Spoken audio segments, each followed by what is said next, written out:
வெற்றி மீது வெற்றி வந்து என்னை சேரும். சார் அந்த சென்ட் எவ்வளவு சார்? அது கண்டுபிடிச்சு வா. டேய் என்னடா இப்படி வியாபாரம் பண்றீங்க? ஏன் வெறித்தனம், ஜெயிக்கணுங்கிற வெறித்தனம். 3 தலைமுறை ஆட்டோ ஓட்டின பரம்பரை நாங்க. இதான் ஆட்டோல மிச்சம். நம்ம வேணா உனக்கு அப்படி டப்பர் ஆடலுக்கு எதிர்த்துற. என்னடா மரத்துல கம்பளி பூச்சி ஏற மாதிரி ஏற? முடியல சார், முடியல. அவன் கடையில வேலை பார்க்கற லேபர். அவனை பத்தி நான் எதுக்கு உங்களை சொல்ல சப்போர்ட் கொடுத்து இப்ப சொல்ல வைக்கலாம். ஆனாங்கிற வார்த்தை கூட வாயில வராது. என்ன அடிச்சு கேட்டாலும் சொல்லாரான்னு அவன் சொல்றான். சொல்லலைன்னா அடிப்பேன்னு இவங்க போட்டு அடிக்கிறாங்க. இவங்களுக்கு மத்தியில இப்படி சிக்கி சீரழிறனே.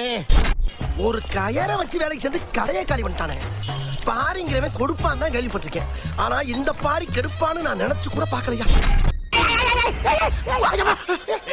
என்ன திடீர்னு ஹீரோக்குள்ள நடக்கிற மாதிரி படிக்கிட்டு இருக்க? வணக்கம் சொன்னேன். வணக்கம் கண்ணு